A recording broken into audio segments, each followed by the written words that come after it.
Así estaba el mundo.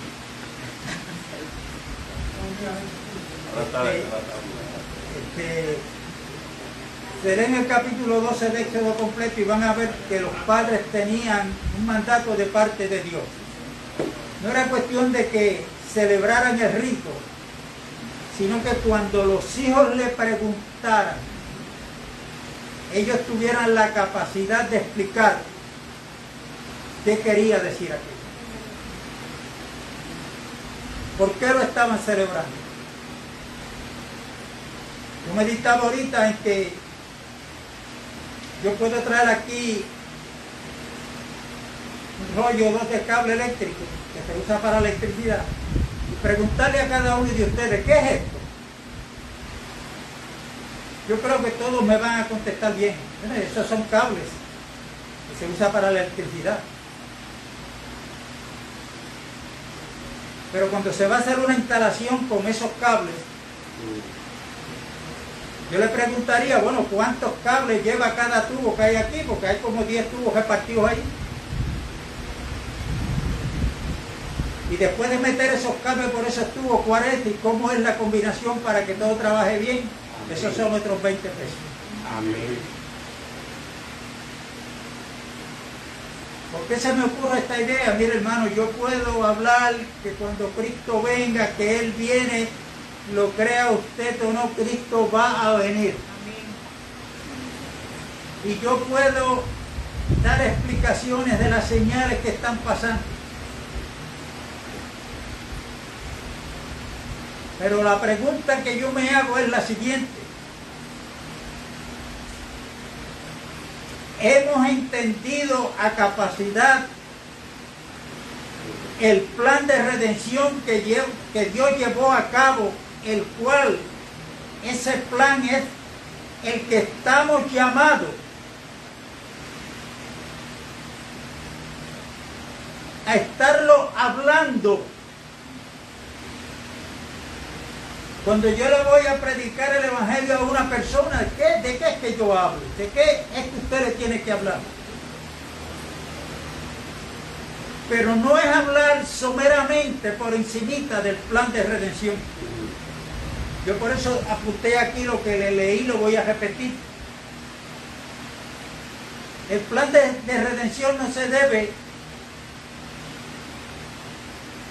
tomar de una manera general. No, Cristo murió por mí. Cristo murió físicamente. Cristo fue enterrado. ¿Y sabe qué? Que al tercer día resucitó. Ya eso es todo. Amén. No, hermano. No. Se puede hablar del plan de redención en términos generales, pero el deseo y la voluntad de Dios es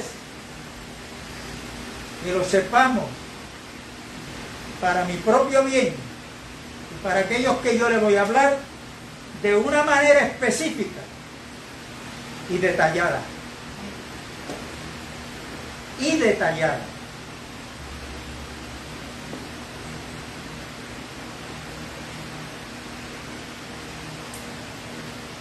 Yo soy de los que creo que lo que le dijo Pablo a la iglesia de Éfeso, una de las cosas que le dijo, hoy aplica a la iglesia en términos generales, no a esta localidad, en términos generales. Cuando Pablo le dijo a esta iglesia, despiértate tú que duermes, levántate de entre los muertos y la luz de Cristo te alumbrará.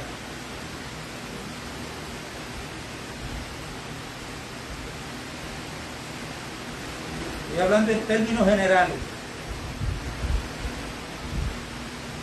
Esto se puede lograr ver en la sombra cómo el pueblo, hablando específicamente aquí de nuestro país, usted se va al supermercado, a la calle, a los puestos de gasolina y usted lo que oye es la queja. Amén. Que si la gasolina, que sigue subiendo, que si Luma, que si el agua, Todos están viendo una realidad, pero el único recurso que tienen es la queja. Puerto Rico hizo historia cuando vio el pueblo la actitud de un gobernante llamado Ricky Rosselló.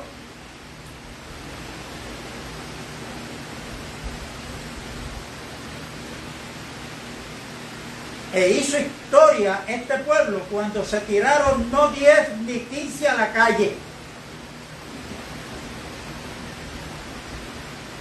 Fue un % bien alto que le decían que para ellos poder dejar la manifestación, Ricky tenía que renunciar. ¿Lo lograron o no? Hay un pueblo unido ahí por una causa. Nosotros tenemos que estar unidos por un propósito.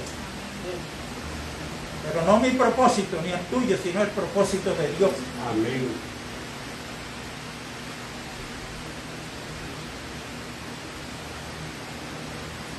Como he dicho en veces anteriores, yo no creo que los que están aquí congregándose es con la idea de cubrir una hora, hora y media. Porque si somos un pueblo sin esperanza, ¿qué hacemos aquí? Porque nuestra esperanza es Cristo Jesús. Amén. Y que cuando Cristo se manifieste, cuando suene la final trompeta, usted y yo seamos los que vamos a ser levantados y no dejados.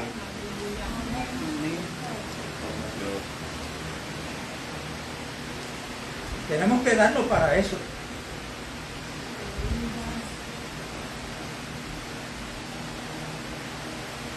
Yo tengo un testimonio que dar también. En 40 años que no le he dado.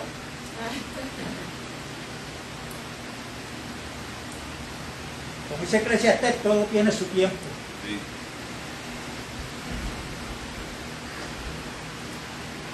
Pero el lago que arde con azufre y fuego va a estar lleno de creyentes que se van a arrepentir, pero se le hizo tarde.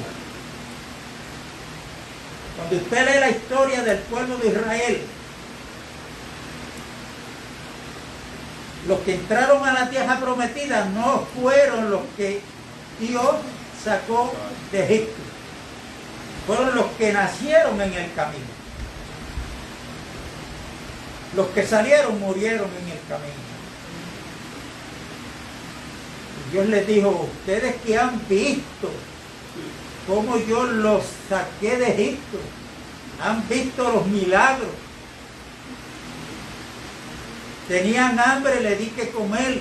Tenían sed, le di agua para que tomaran. Hermano, y eso no les sirvió de nada. No me vayan a malinterpretar. Nosotros podemos estar testificando para la gloria de Dios lo que Dios ha hecho con nosotros. Pero si yo desconozco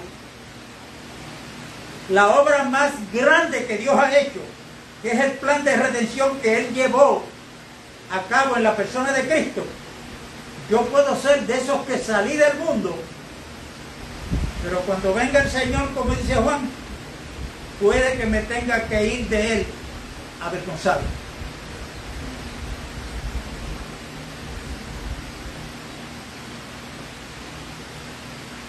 Yo sé que la verdad duele y la verdad cuesta. Amén. Por eso ministrar la palabra, uno tiene que estar consciente que no puede esperar aplausos. Digo, si es columna y baluarte de la verdad.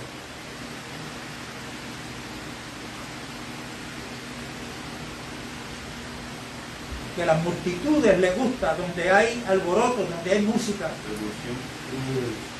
donde hay muchas cosas que el enemigo ha logrado meterse para imitar lo verdadero, y hay muchos, incluyendo pastores, que creen que lo que está pasando viene de parte de Dios. Pero mi Biblia dice que yo debo discernir los espíritus, si son de Dios o no son de Dios. Quiere decir que si estoy llamado a discernir, puede que haya espíritu de Dios, porque lo hay, pero también puede que haya. Estamos llamados a discernir. Pero sin un conocimiento revelado no se puede discernir lo que es de Dios y lo que no es de Dios.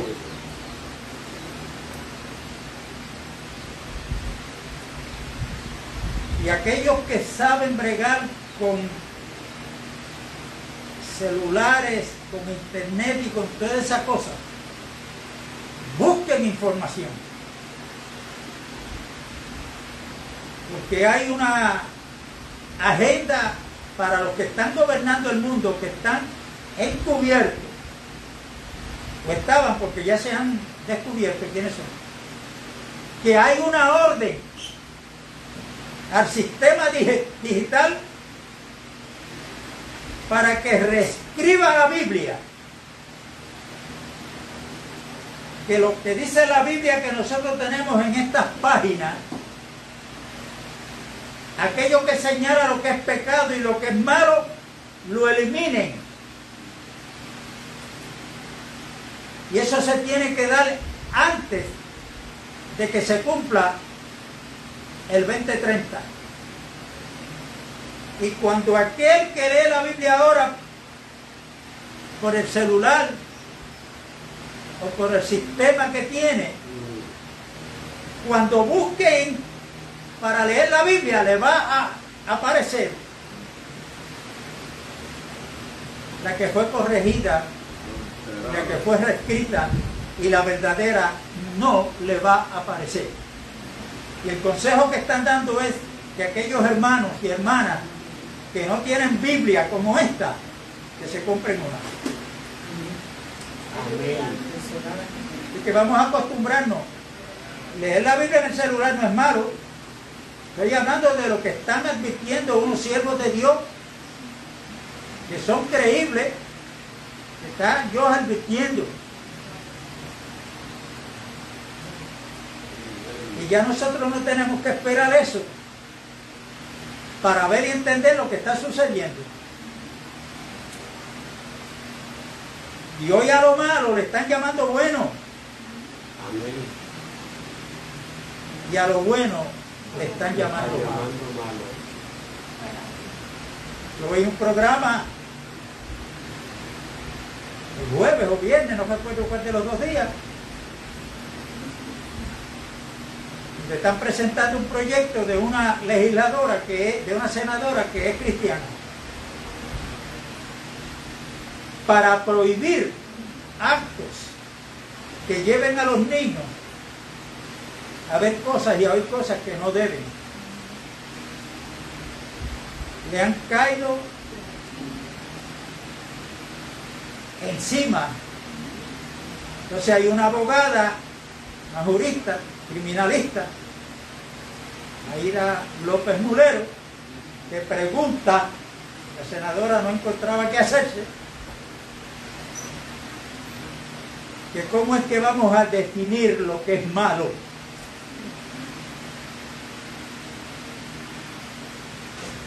Yo no estoy hablando aquí para criticarla.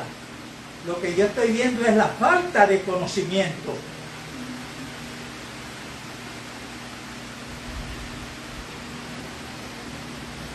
Porque Dios a través del profeta Isaías me dice a mí y nos dice a nosotros que Dios es el legislador, el que pone las leyes, y a la misma vez Él es el juez y Él es el que reina.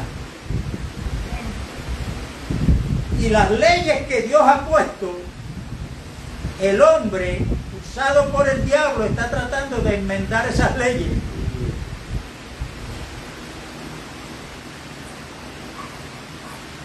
Si a mí me hicieran esa pregunta, Que cómo yo puedo definir y explicar lo que es bueno y malo. Yo le diría a la licenciada, lea la Biblia. Lea la Biblia.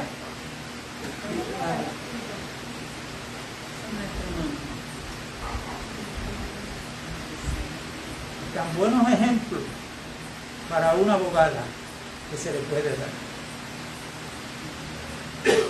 ¿Qué postula en los tribunales aquí terrenales? Que cuando usted tiene un cliente, usted va a defenderlo, a probar que ese cliente es inocente, pero usted tiene que enfrentarse a un juez y a una fiscal que lo está acusando, a su cliente. Y como usted pasó la reválida, usted puede defenderlo en los tribunales terrenales, pero déjeme decirle algo, licenciada. Que usted como ser humano va a tener que presentarse un día a un tribunal, que es el tribunal del trono blanco, y esa licencia que usted tiene de abogado allí no le sirve. Allí solamente hay uno que pasó la reválida, que puede postular en el tribunal celestial, y ese es Cristo Jesús. Y allí hay un fiscal también, y ese fiscal es el diablo que nos acusa todos los días. Pero tenemos un abogado que sale en nuestra defensa, que ese es Cristo Jesús. Pero entonces se quedan mudos, callados. Yo digo, ¿pero por qué?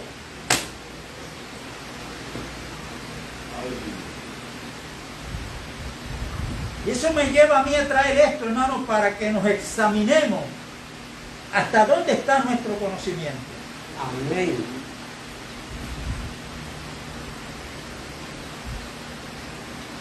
Y yo quiero terminar esto hoy.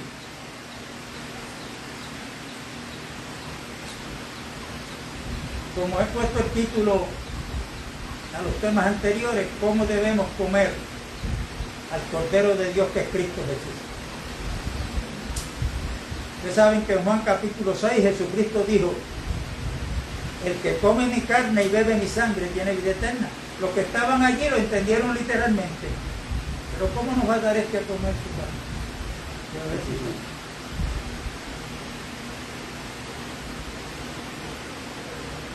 El Señor lo que nos está mandando con ese comer es creer, creer, creer. Esa palabra comer aparece en Génesis y quien la dijo por primera vez fue Dios. Cuando puso esta primer pareja allí en el huerto, allí está el árbol de la vida en medio del huerto, el árbol del conocimiento del bien y del mal. Y es Dios quien le dice, del árbol de la ciencia del bien y del mal no coman, porque el día que coman de él, van a morir. Esa muerte era espiritual. Los católicos, Joma ya estaba diciendo y dice que el fruto era una manzana. Cuando usted lee el contexto bíblico de eso,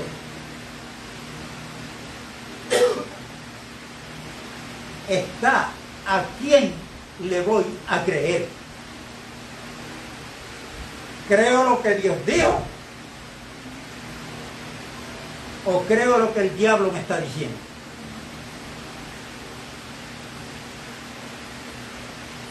La mujer le creyó al diablo.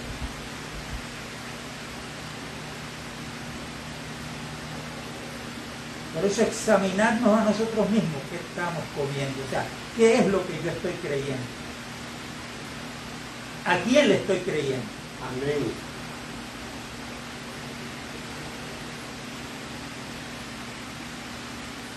Si la orden de Dios a Moisés para los padres de familia era cuando los hijos le preguntaran, ¿qué quiere decir esto?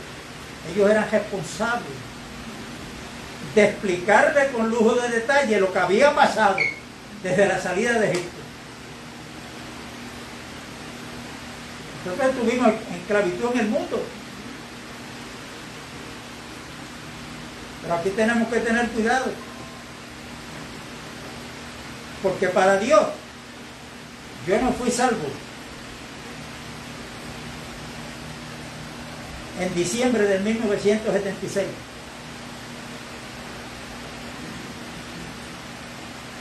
Para Dios yo fui salvo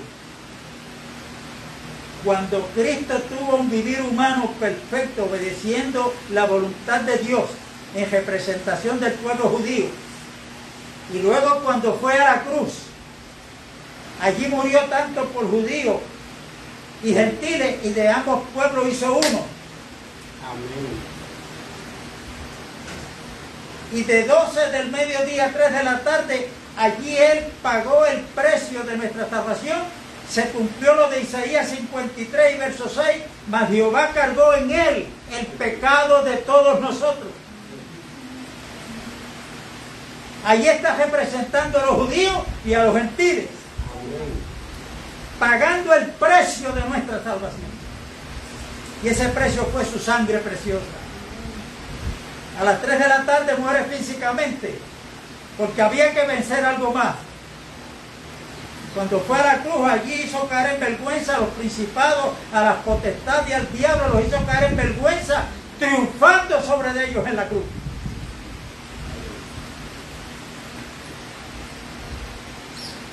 Pero cuando muere físicamente a las 3 de la tarde, fue a la tumba.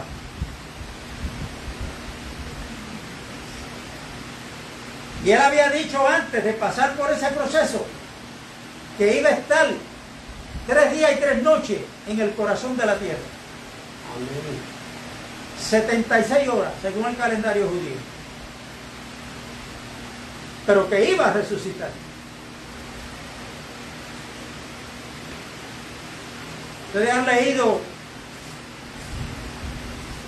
cuando entraron a la tumba, encontraron los lienzos dobladitos.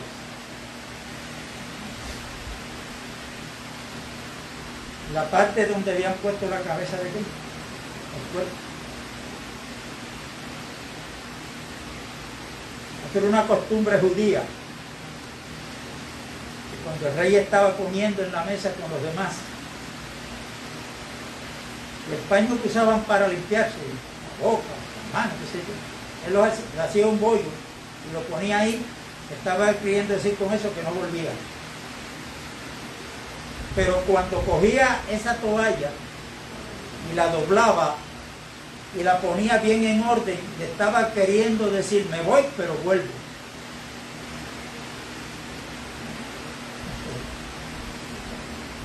Eso es lo que significa eso. ¿Y sabe qué? Eso no se quedó en simbología nada más. Jesucristo fue a la muerte, pasó por el proceso, fue a la tumba, pero volvió a la vida. Pero todo eso tiene una explicación. Aquí se ha dado un sinnúmero de veces, pero hay que estar repitiendo, porque es parte de la redención. Muchos yo le he preguntado, ¿por qué tú eres salvado? Porque Cristo murió por mí en la cruz. Muy bien, murió por mí también. Pero es que la Biblia habla de la justificación. ¿Cómo yo puedo ser justificado delante de Dios? ¿Porque Cristo murió en la cruz? No. No. 1 Corintios 15, el apóstol Pablo dice, si Cristo no resucitó, vana es nuestra fe, vana es nuestra predicación, vana es nuestra fe, y aún estamos nuestros delitos y pecados. ¿Está captando o no? Amén. Entonces, todo esto conlleva una explicación. Romanos 4:25 dice que Cristo murió por nuestros pecados, pero fue resucitado para nuestra justificación. Por eso es que cuando nosotros se nos predicó el Evangelio y creímos a Dios, esa medida de fe que Él nos dio para que le creamos, dice Romanos 5:1, justificado pues por la fe, tenemos paz no para con el vecino. Esto es algo personal. Tengo paz para con Dios por medio de Jesucristo. Y todo eso tiene que ver con el plan de redención.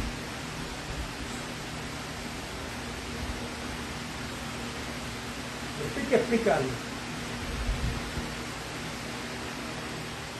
No así generalmente, sino detalladamente. ¿Qué es lo que estamos haciendo? Y se quedan cosas sin explicar. Pero si entendemos lo que Pablo dice, yo planté, Apolo regó. ¿Qué es lo que significa que Apolo regó? Porque Pablo sembró una semilla, pero no dice que Apolo sembró otra. Lo que habla la Biblia de Apolo es que Apolo regó. La llevó a otras personas. Y lo duro, Él le dio continuación. a lo que Pablo, Le dijo. ¿qué estamos haciendo nosotros?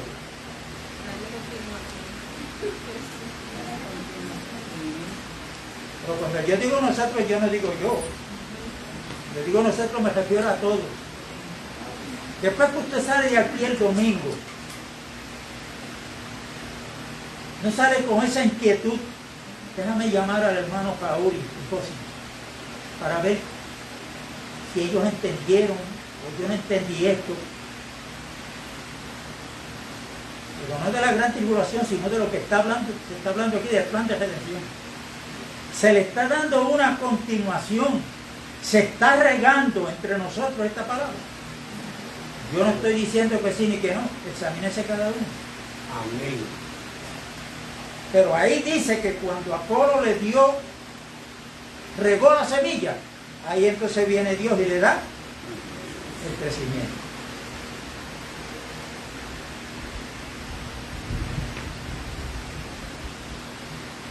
El crecimiento.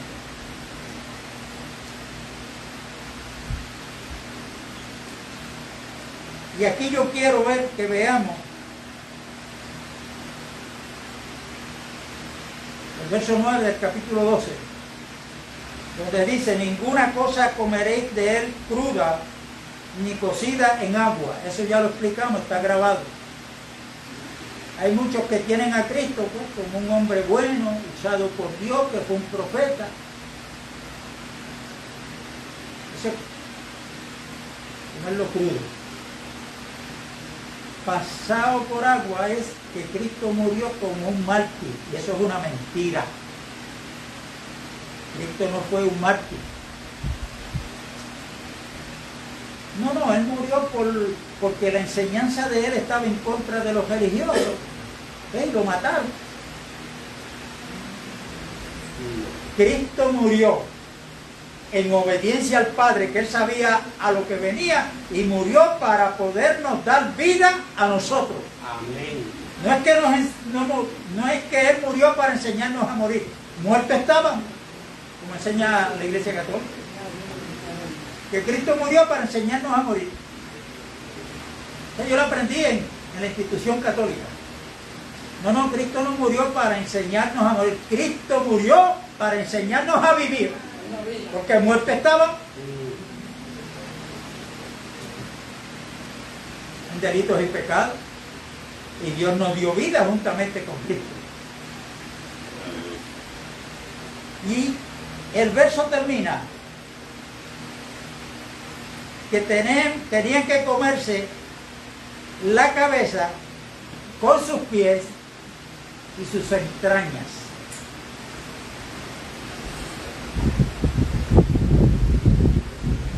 Comerse la cabeza. ¿Y ese cordero era tipo de quién? De Cristo Jesús. Si leemos en Efesios capítulo 1, vamos a ver que el propósito de Dios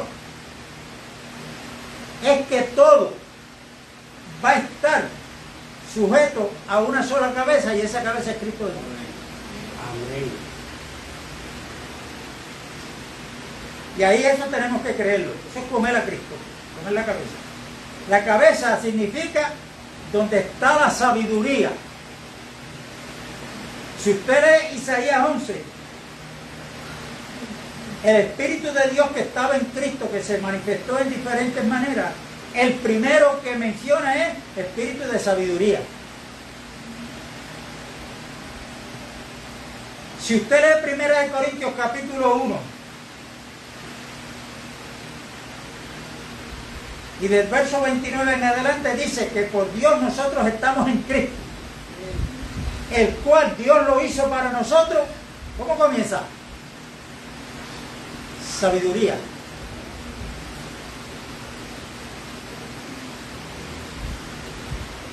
Sabiduría. ¿Qué es la sabiduría? La sabiduría es la capacidad o ese don que tenía Cristo y que quiere impartirlo a cada uno de nosotros. Que cuando se presente un problema tengamos la capacidad cómo enfrentar ese problema. Amén. Aunque me cueste la vida. Amén. No tratar de buscar mi defensa, sino ser un defensor del Evangelio, de la verdad de Dios.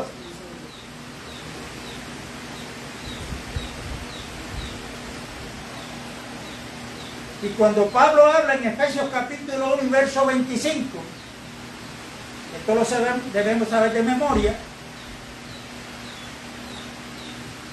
que la iglesia es el cuerpo de Cristo.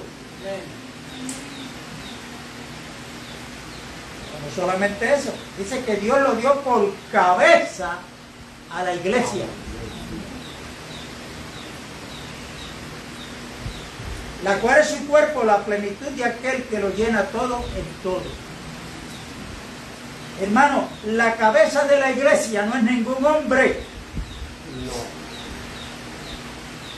No es el Papa que está en Roma. Bueno, esa es la cabeza de la institución católica. Pero yo estoy hablando aquí de la verdadera iglesia que Cristo compró con su sangre.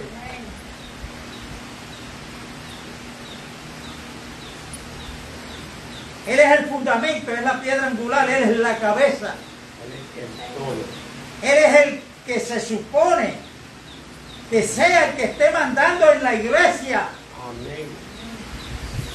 No son las tradiciones de los hombres, los mandamientos de los hombres que se originan en la mente carnal para ponerlos en práctica. Si no me cree, le hace el último mensaje de las 7 iglesias, la Odisea. Una iglesia, una congregación. Económicamente parece que están bien. Inclusive en doctrina parece que están bien.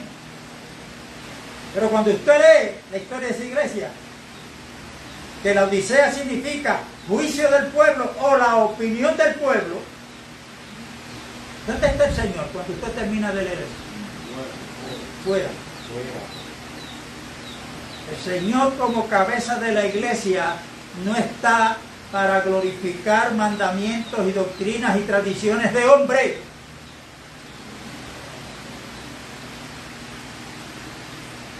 Cuidado, porque Él dijo, hablando del Espíritu Santo,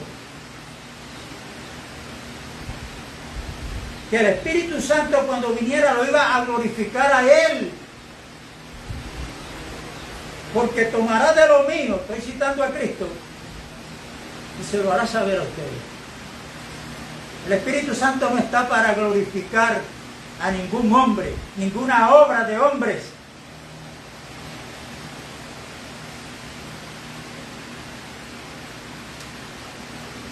Y tengo que hablar esta verdad porque el tiempo es corto. Amén. El regreso de Cristo para unirse con su iglesia es inminente. Como me dijo y me preguntó una vez la hermana Saibi, la iglesia estará preparada para soportar lo que viene.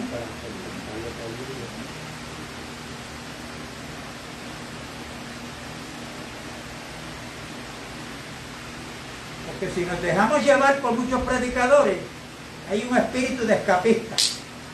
Señor, avanza y ven. Sácame de aquí que esto está mal y se va a poner peor. Amén. Mire, hermano, por más que usted ore, esa oración no llega ni al techo, como decimos. Porque el propósito de Dios tiene que cumplirse. Amén.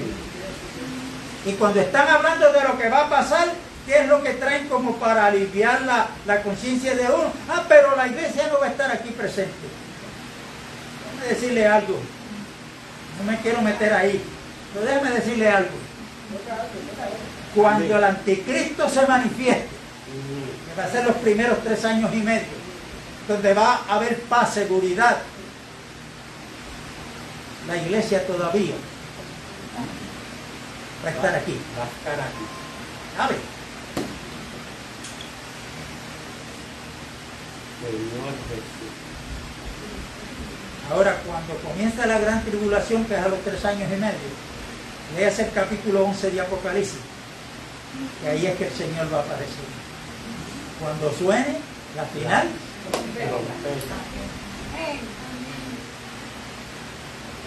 pero si nos estamos dejando llevar por ese evangelio encaramelado que están predicando hoy, que apela a las emociones, que ven a Cristo para que se acaben tus problemas,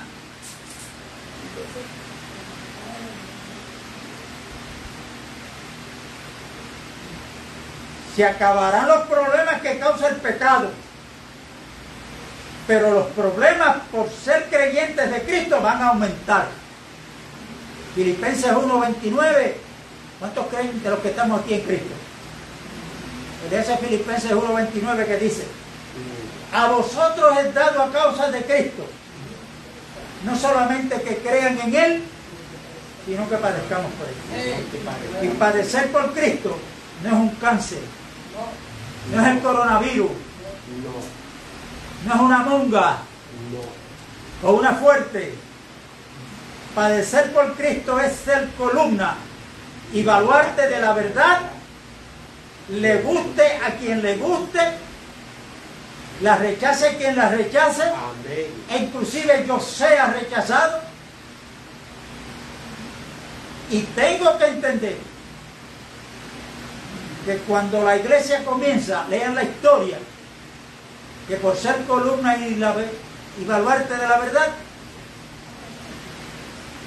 cómo fue que el imperio romano maltrató a los creyentes, echándolos a que los leones se los comieran. Padres y madres, ver cómo cogían a sus hijos primero, amenazando, pero vamos a tirar a los leones si siguen creyendo en Cristo. Y ellos no se dieron, porque sabían lo que Pablo luego dijo: para mí el vivir es Cristo y el morir es ganancia.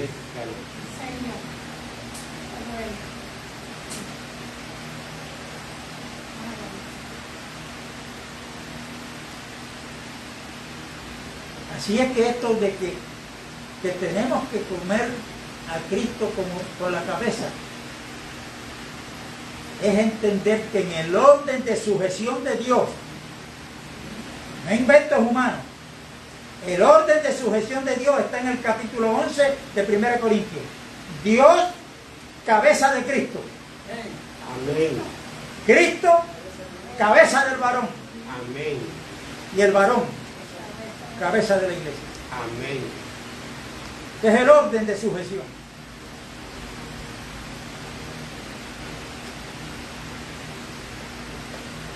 Tenemos que tener cuidado no porque a mí me parece, no porque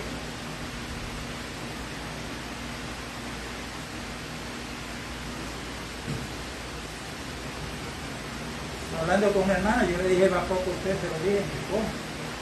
Estaba repartiendo tratado. Cuando llegó el tema del pastorado de la mujer, cuando se vio perdiendo pie, no podía seguir la Biblia. Sí, hermano, pero para justificar lo que creen. Mire, cuando yo escucho a un maestro de la palabra, pero lo escucho por el mensaje en YouTube, yo pongo bien el oído. ¿Sabe lo que hago cuando él termina? Voy a la Biblia a ver si lo que dice. Señor, lúbrame. Si este hermano está correcto, o fallado en algo. Eso es lo que hacían los berianos. No era Víctor Pérez que le estaba predicando allí, era Pablo, el apóstol Pablo, consigo. Lo escuchaban y cuando Pablo terminaba, ellos iban a las escrituras. Y cuando Pablo lo supo, ¿le dio coraje a Pablo? No. Los elogió. Y hay muchos pastores que lo que ellos digan es lo que es.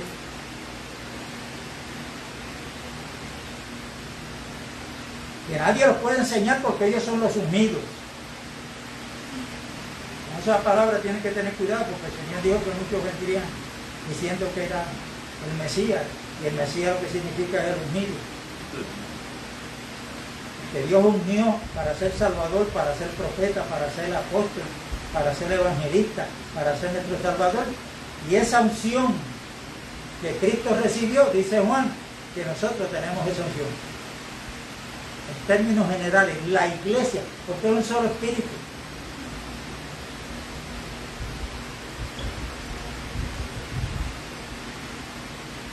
Entonces el sistema religioso ha ubicado mal las funciones la mayor parte de los pastores. Estoy hablando en términos generales. En el sistema se creen que el pastor es el que... Eso es una función. Que si el Señor lo puso ahí para que funcione, y que busque en la Biblia, ¿cuál es la función de un pastor? El evangelista, el maestro de la palabra, el profeta, el apóstol.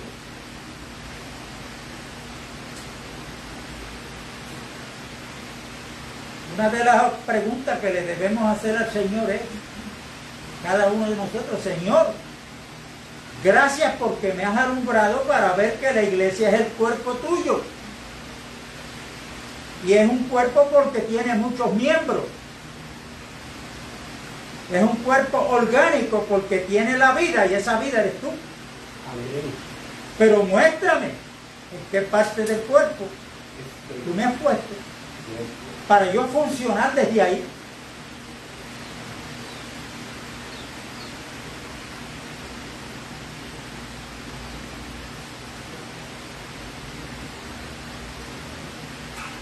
Es una buena pregunta que hay que hacer en oración.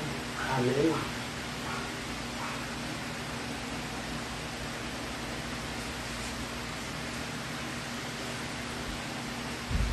Tenemos que, la orden era comer la cabeza con sus pies. ¿Qué significa los pies? Porque estamos hablando de la sombra, pero estamos hablando ahora de la realidad que es Cristo. Los pies hablan del movimiento que tuvo Cristo mientras estuvo aquí en la tierra. Amén. Cristo no estuvo estático en un lugar. No. Cristo, el mover de Cristo era donde lo necesitaban, Él iba. ahí estaba. Le preguntaba al Padre en oración y ahí se movía. ¿Se acuerdan la invitación que le hacen a Cristo? Un fariseo llamado Simón, para que comiera en la casa. Cristo fue. ¿Qué pasó cuando estaba sentado frente al Cristo frente al fariseo? Así. Ahí llegó una mujer de la calle con mala fama, que supo, y allí estaba Jesús. ¿Qué hizo ella? Cuando llegó a la casa, está rompiendo con las tradiciones judías, con las leyes de los ancianos. Se supone que ella no entrara ahí a la casa de un fariseo menos. Pero como ella entendió y sabía la necesidad que tenía, dijo, ahí dentro está el que va a resolver mi problema del pecado. Amén. Y me pase lo que me pase, yo voy a entrar. Voy a entrar. Señor Jesús. Y cuando entró, ¿dónde cayó ella? No pidió una silla para sentarse. A los pies de Jesús. Se fue por detrás de él y allí comenzó a llorar. Y las lágrimas caían a los pies de Jesús y con su cabello iba secando ese sudor. ¿Por qué? Yo siempre he creído que ella había escuchado hablar lo que dijo el profeta Isaías. Cuán hermosos son los pies por los montes de aquel que trae las nuevas de salvación. Está ahí, ese es.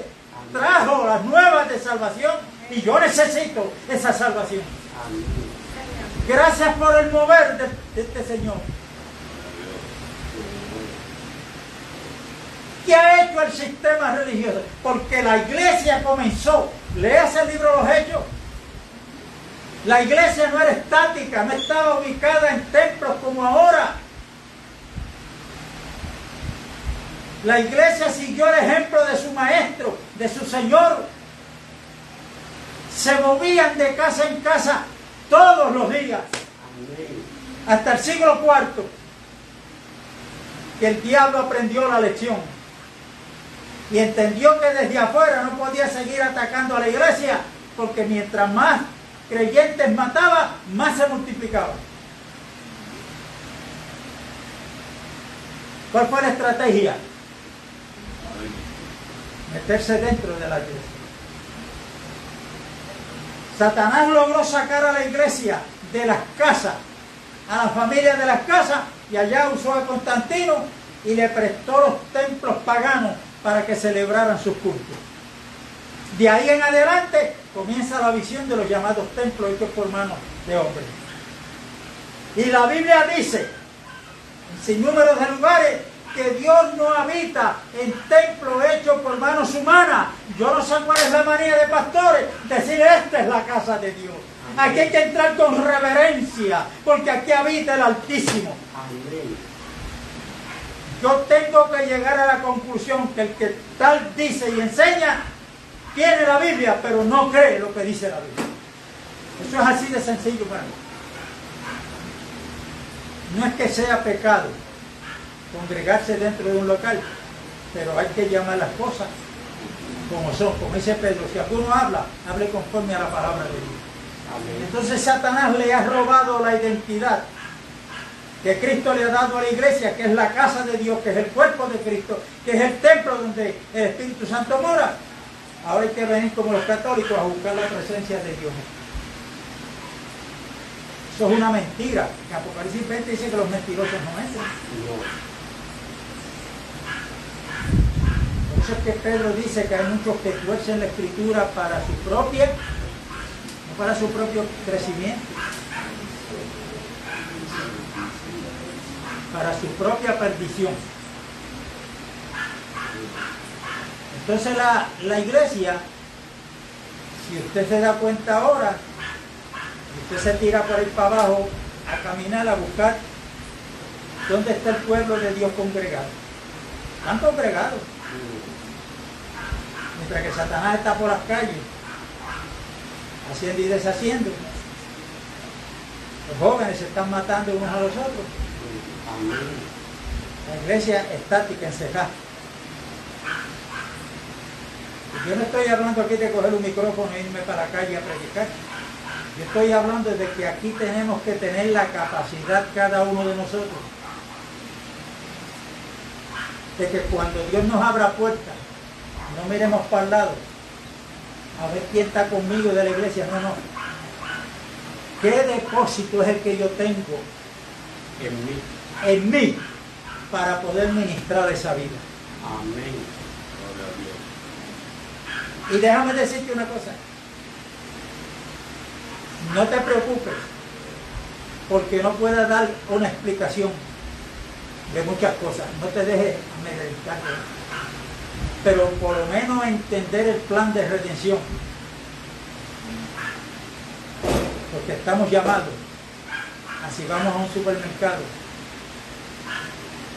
fue a poco que fui a Hondico, con Elisa, antes de que la operaran. Y allí cuando entré en la puerta, una muchacha vendiendo la placa solar esta, ¿cómo se llama esta compañía? Wilma. Rápido puedo hablarme de los y le ¿sabes qué? Que yo tengo una luz mejor que esa. Y yo, no me digas que estás con la otra solar. Así es. Yo le dije, no, la luz que yo tengo no depende de las placas solares de ustedes. Mi luz es Cristo Jesús que viene de arriba. Ahí, son oportunidades que se presentan que uno tiene que estar preparado a tiempo y fuera de tiempo. Y ahí estuve hablándole como 15 o 20 minutos. Dios te bendiga. Le dije lo que le tenía que decir y seguí. Amén. Además se va a encargar el Señor. Pero yo no voy a permitir que el tema de ella vaya por encima del que yo tengo. Amén. ¿Entiendes? Y este es el mover. El mover. Vamos a hacer compras para el supermercado, Walmart o donde sea, pero estar pendiente porque allí Dios me puede abrir una puerta.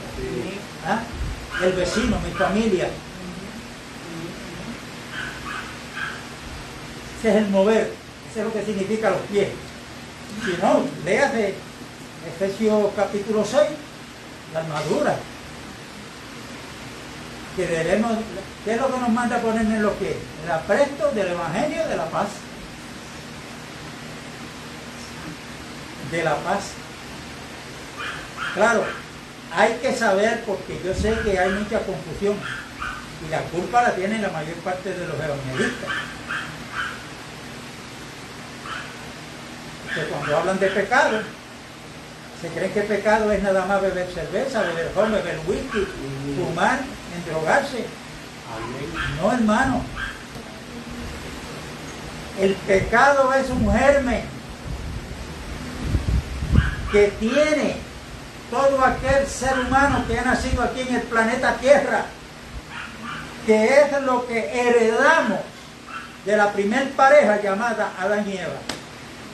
Y póngale como ejemplo el apellido. ¿Cuál es tu primer apellido? Bueno, el mío es Pérez, pero este apellido yo no lo compré en ningún sitio. Amén. Yo soy Pérez porque mi padre era Pérez. Yo heredé ese apellido de mi padre. Pues el pecado es una condición que heredamos de Adán. Por eso es que la Biblia dice que en Adán todos morimos. ¿Sí? Porque aparece, no, pero yo soy buena persona, yo ayudo al vecino, yo no me meto con nadie. Y entonces si usted no tiene un conocimiento para poder debatir eso, lo van a dejar morir. Esto no es por obra. De hecho, nosotros estamos los creyentes para presentar unas obras, pero no son nuestras. Efesios 2:10 dice que Dios nos creó en Cristo para buenas obras, las cuales Dios preparó de antemano para que nosotros andemos en ellas. ¿Ok? Y lo otro es que tenían que comerse las entrañas. Las entrañas es la parte interior. ¿Qué significa eso? Bueno, Juan capítulo 3 y verso, y una cita más la otra vez ya, yo no sé si ahora lo voy a hacer, ¿no? Donde dice, porque de tal manera amó Dios al mundo, que ha dado a su Hijo unigénito para que todo aquel que en él cree no se pierda, mas tenga vida eterna. Amén. El amor de Dios que nace ¿de dónde? De sus entrañas.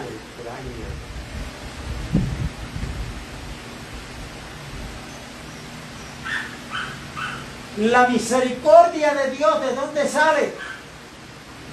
De sus entrañas.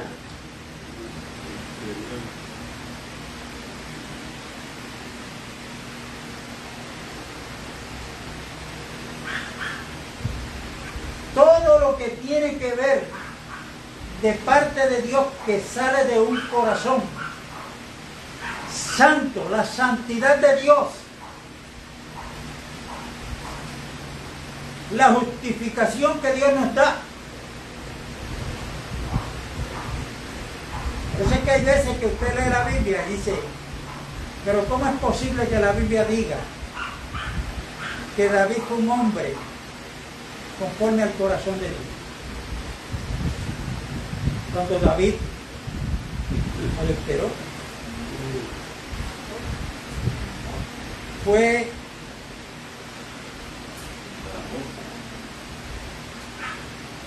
el que planificó la muerte de Urías, Amén. derramó sangre. Amén. ¿Cómo es posible? Esa es la parte negativa. Pero entonces, ¿por qué la Biblia dice que tenía un corazón conforme al corazón de Dios? Dios es lento para la ira, pero es grande en misericordia. Dios se complace en ¿qué? En perdonar. ¿Han leído la historia de David con Saúl? ¿Qué era lo que procuraba Saúl? Pues matarlo. Tuvo que huir y huir y huir. Pregunta, ¿qué hago? ¿Estuvo David la oportunidad de alguna vez de matar a Saúl? ¿Sí o sí? ¿Y qué hizo? No. Eso salía de sus entrañas. A lo mejor la actitud de él, la lascivia, la sexualidad, todo eso, el adulterio, sale de un fruto de la carne, pero de sus entrañas salía el perdonar. El perdón de Dios para nosotros es que Él es grande en misericordia y sale de sus entrañas ese perdón que Dios nos ha otorgado para nosotros por haber creído en Cristo Jesús. Amén. Entonces, ¿por qué yo no puedo perdonar? La Biblia me dice a mí que yo tengo que perdonar como Cristo, como Dios nos perdonó en Cristo.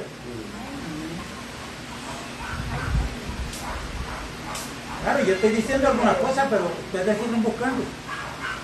Estas entrañas, eso es algo bien importante.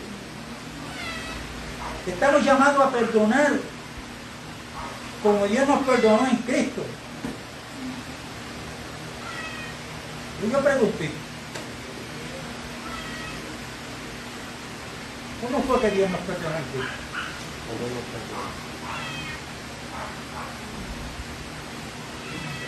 Ese perdón que sale de las entrañas de Dios para nosotros es porque Él no quiere que nadie se pierda, sino que todos procedan al arrepentimiento.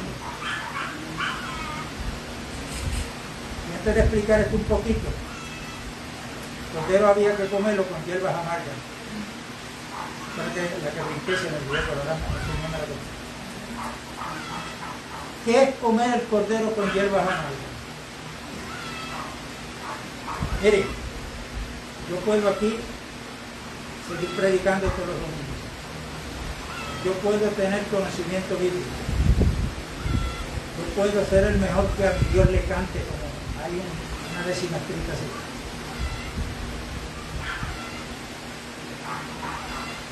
Pero si yo no he iniciado mi vida en el Señor bien desde el principio, yo puedo tener todo eso y de nada me va a servir. ¿Por qué? Porque el inicio es que al cordero hay que comerlo con hierbas amargas. ¿Y qué es eso? Que entender que aquel que fue a la cruz no tenía pecado. Amén. No le hizo nada malo a nadie. Amén. ¿Pero por qué fue? Porque el que estoy mal soy yo. El que he ofendido a Dios soy yo. Y cuando yo me doy cuenta que ofendí a Dios, entonces Él me dice, tienes oportunidad si te arrepientes. Eso es lo que significa las hierbas amargas. aquí hay que comenzar con un verdadero arrepentimiento. Amén. ¿Y qué quiere decir arrepentimiento? Cambiar de mente, que lo que yo hacía ya no lo voy a hacer más, porque eso ofendía a Dios. Ahora voy a comenzar una vida en santidad porque mi Dios es santo. Amén.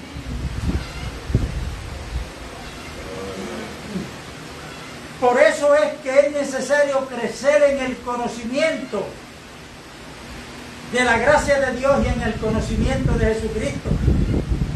Por eso es que estamos llamados a congregarnos y a enseñar la palabra. Por eso es que estamos llamados a escudriñar individualmente la Biblia. Porque si yo estoy trabajando durante el día, mi ropa está sucia, mi cuerpo se ensució. Cuando yo subo para arriba, subo cansado, pero lo primero que hago es que yo tengo que bañarme. Y para poder bañar mi cuerpo, tengo que quitarme ese vestuario que está sucio. Me meto al agua limpia, con mucho jabón, entonces mi cuerpo está siendo limpio y ahora no me pongo la misma ropa. Amén. Ahora me pongo una ropa limpia.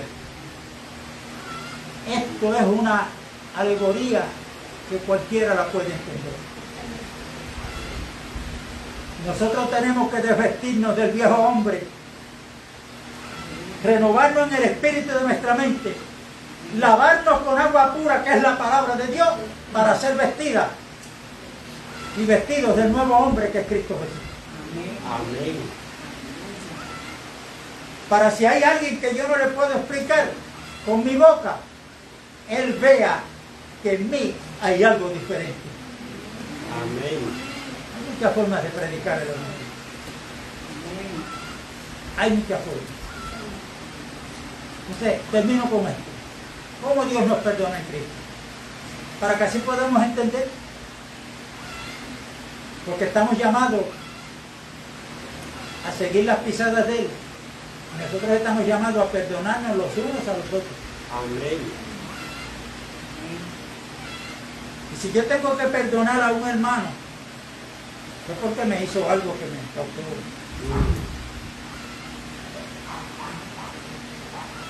Yo voy y hablo con el hermano, si él no me quiere oír, no, porque este es el orden bíblico, ¿no? Que llamo los testigos, tampoco quiero ir los testigos.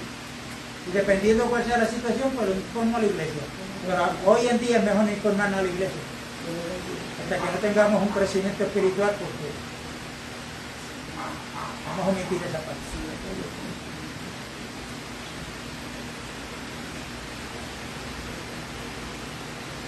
¿Usted sabe por qué Dios nos perdona en Cristo? Porque Dios sabe la máxima creación de Él, que es el hombre, está incluida la mujer también. Vamos derecho a la perdición. Estábamos mal ante su presencia. Y por cuanto Él es amor y nos ama, Él no nos quería ver mal. Aunque el ofendido es Él, pero Él no nos quiere ver mal. Y para no vernos en la condición que estábamos mal, pues Él procede y nos perdona. Amén. Y ahora, perdonado, ahora Él habla bien de nosotros. Porque nos ve en Cristo Jesús. ¿Por qué estoy llamado a perdonar a un hermano? Bueno, pues Él está mal, que yo no quiero como lo amo, que siga mal. Pero lo perdono. Porque yo no quiero que esté mal delante de Dios y delante de mí. Esa es la forma de perdonar. El hermano está mal porque me hizo algo malo. No, pues perdónalo. Amén. Porque yo no lo quiero ver que esté mal, yo quiero que esté bien. Ahora, aparte, perdonar en un cuarto, en un encejado es fácil. Pero yo ver de frente a ese hermano que me causó el daño y yo digo, hermano, Dios te bendiga y te doy un abrazo. No es hipócrita. Ahí me examino yo mismo a ver si verdaderamente he perdonado desde mis entrañas. Enfrentar a esa persona. Porque en todo no podemos buscar nuestro propio bien. dice en Filipenses 2, sino el bien del otro. La paz de Dios es con todos. Amén, hermano. Elisa todavía no está preparada para estar todo este tiempo sentada, por eso no está con nosotros. Estoy aprendiendo a lo que es enfermería. Un paciente en casa y otro allá en Espinosa, mi hijo, que está en recuperación, bonito. Así es que nos veremos el domingo si Dios lo permite. Amén. Amén. Que sean bendecidos.